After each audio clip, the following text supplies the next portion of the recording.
नमस्कार दोस्तों, कैसे हैं आप सब। इस खोखो कोरोना से अपने आप को बचा रहे हो ना। साफ सफाई के सभी हथकंडे अपना रहे हो ना। Wish all are happy and kicking out there. आज का कंठ गुरु चेला उन सभी ऑफिस जाने वाले या आजकल वर्क फ्रॉम होम करने वाले लोगों को समर्पित है, जो पूरी डेडिकेशन और हार्ड वर्क के साथ आए दिन कुछ ना कुछ नया सीखते हैं और आए दिन सफलता के झंडे गाड़ते चलते हैं। एक्चुअली ऑफिस की तिकड़म भरी जिंदगी में कई पेच होते हैं। हर तरफ एक तीखा सा मसाला बिखरा होता है, प्रचुर मात्रा में, इन अबेंडेंस। आप फूंक ना भी मारो तो भी ये मसाला आपके आंख, नाक, कान में जाके आपको बहुत बीमार कर सकता है। इसलिए इस मसाले को सही मात्रा में परोस के जो कुर्सी वाला है उसकी टेबल पे लगाने की कला आप में होनी चाहिए। रोज कोई नई गोटी को सही जगह बैठाने की जुगत लगाना और फिर उसमें कामयाब हो जाने की बात ही अलग है। रुतबा तो बढ़ता ही है, सेल्फ स्टीम भी 7वें आसमान में पहुंच जाती है और फिर रोज एक नए आसमान में पहुंचने की कुलबुलाहट सी रहती है। जो मेंटोस लाइफ जीते हैं ना और अपने दिमाग की बत्ती हमेशा ऑन रखते हैं, वो इस मसाले का सही सही हिस्सा सही सही टाइम पे यूज करते हैं। न कम न ज्यादा, बिल्कुल नाप तोल वाला, एग्जैक्ट गुणा भाग जोड़ घटा वाला हिसाब किताब होता है उनका। उनकी बनाई हुई डिश उस फेमस बिरयानी की तरह होती है जिसमें सारे मसाले नंबर 1 हैं। खुशबू भी बढ़िया है और देखने में तो है ही लज्जतदार, और स्वाद वही ना भूलने वाला, सुपर से भी ऊपर। बोले तो वाओ। पर ये नपा तुला करेक्टर बनता कैसे है? क्या पैदाइशी होता है या आपके दिमाग के इनबॉक्स में कोई मेल आती है टाइम टाइम पे, या इसको कोई गढ़ता है आपके लिए, नर्चर करता है, आपको पता भी नहीं चलता और कोई आपका जौहरी हो जाता है और आप उसके तराशे हुए हीरे। आपने कभी वो रेलवे स्टेशन या खट्टी मीठी गोलियों के साथ आने वाले गुरु चेले की फोटो देखी है? उसमें कभी गुरु चेला लगता है और कभी चेला गुरु। जिसने भी ये बनाया उसने बड़ी गहरी बात को बहुत ही आसानी से समझाया है कि हम बस सीखते रहते हैं, कभी गुरु बनकर कभी चेला बनकर। 100 बातों की एक बात है कि learning is important, not the source. अब ढेर सारी बकबक के बाद शुरू करती हूँ मेरी अपनी रचना गुरु चेला। तो हुआ यूं कि एक बिल्कुल नौजवान और नए नए क्वालिफाइड प्रोफेशनल मिस्टर अक्षय एक बड़ी सी कंपनी के अकाउंट्स डिपार्टमेंट में सीनियरिटी में 3rd पोजीशन पर अपॉइंट हो गए। कम उम्र में अच्छी नौकरी लग जाए तो जैसे अकड़ अपने आप ही आना लाजमी है। वो कहते हैं ना, खुदा जब हुस्न देता है नजाकत आ ही जाती है। वो अपने आप को फन्ने खां समझता था, और समझे भी क्यों ना। स्कूल कॉलेज के सर्टिफिकेट्स और डिग्रीज का मसाला भर भर के जो था उसके पास, पर उसमें अनुभव का छौंका अभी लगा नहीं था। पर उसके भाग्य से छींका फूटा और उसके बॉस मिस्टर पल्लव को स्पॉन्डिलाइटिस की बीमारी ने घेर लिया और वो महीने 1.5 महीने के लिए बेड रेस्ट करने को मजबूर हो गए। वैसे उनकी उम्र कुछ ज्यादा नहीं थी, यही कोई 3-4 साल बड़े होंगे अक्षय से, पर वो क्या है ना, भाग्य तो अक्षय के साथ था।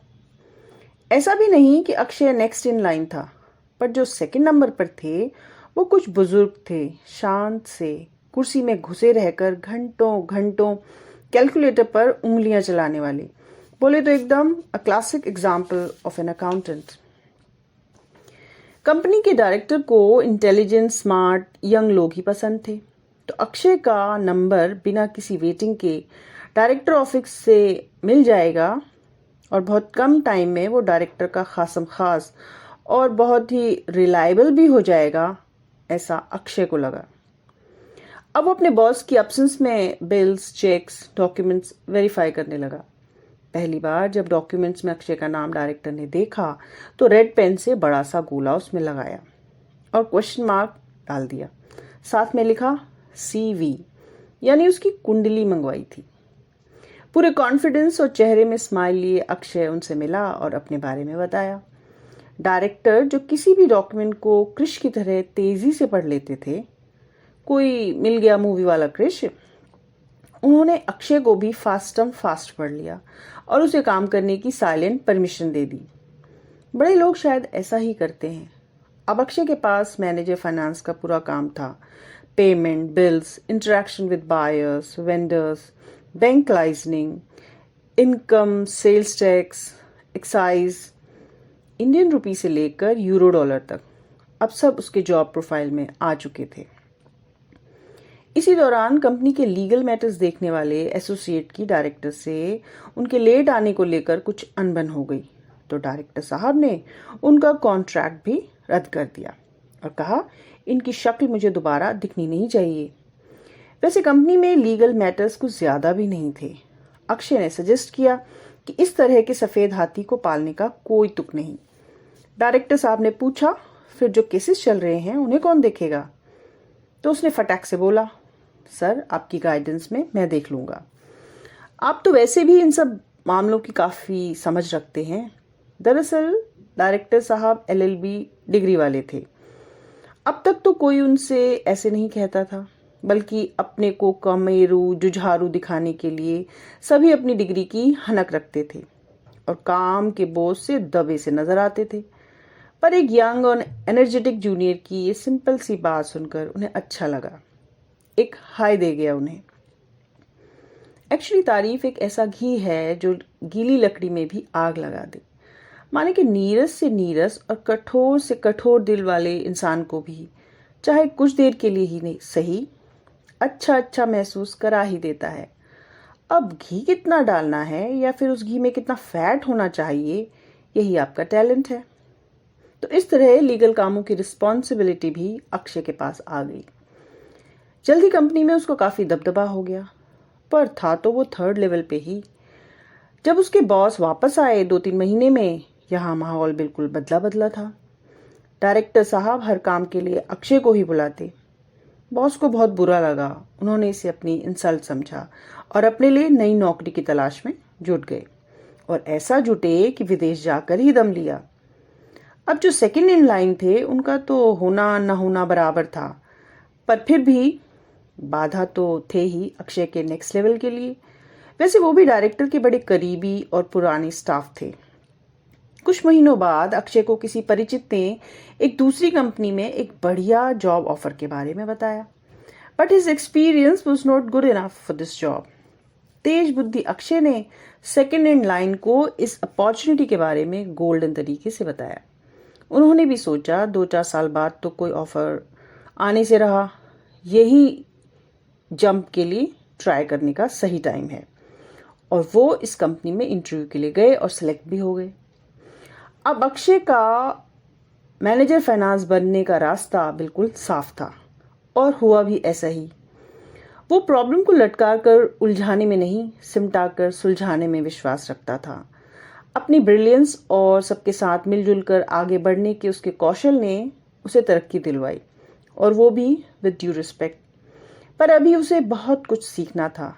अभी तो भाग्य भी उसके दाएं बाएं था। असली स्यापा तो अब था। कुछ महीने बाद ही कंपनी की फैक्ट्री में स्ट्राइक हो गई। 2 यूनियन थी वहां। कामकाज ठप, प्रोडक्शन ठप। फैक्ट्री मैनेजर ने अपना सारा जोर लगा दिया, पर उसके पुतले जलने लगे। उसके नाम की हाय हाय होने लगी। यूनियन अपनी मांगों से बिल्कुल टस से मस नहीं हुई। डायरेक्टर साहब की जिद थी कि पहले काम फिर दाम, यानी बातचीत। और यूनियन हमारी मांगे पूरी करो, हमारी मांगे पूरी करो वाले नारे पर अड़ी थी।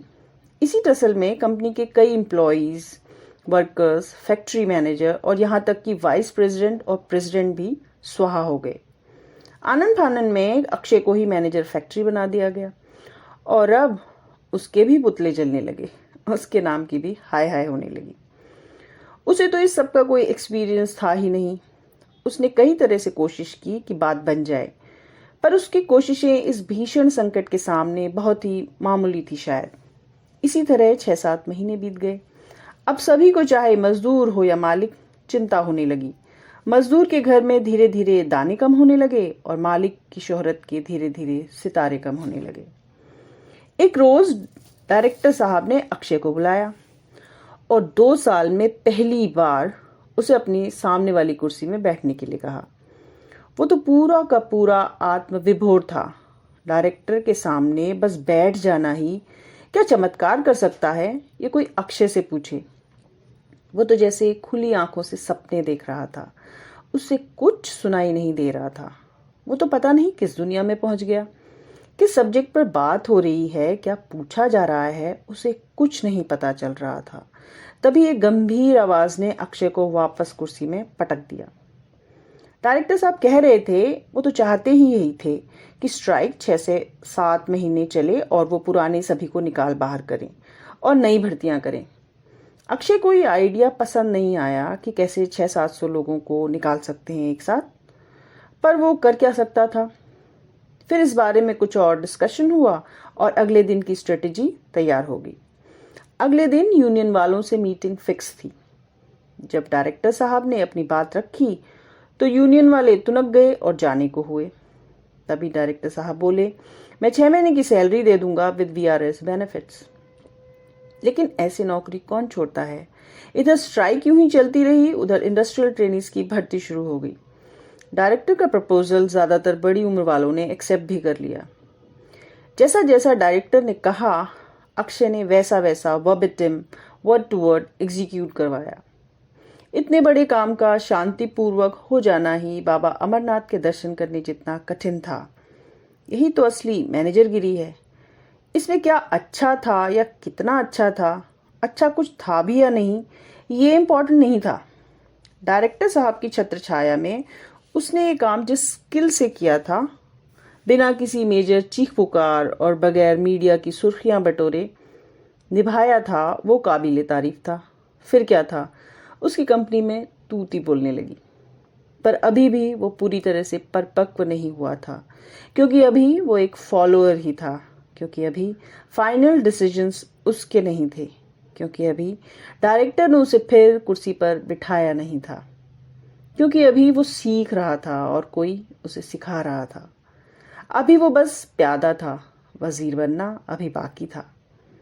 तो आज के लिए इतना ही। गुरुचेला भाग 2 जल्द ही लेकर आऊंगी। तब तक के लिए लाइक शेयर सब्सक्राइब करते रहिए और बेल आइकन दबाना बिल्कुल ना भूलें। नमस्कार।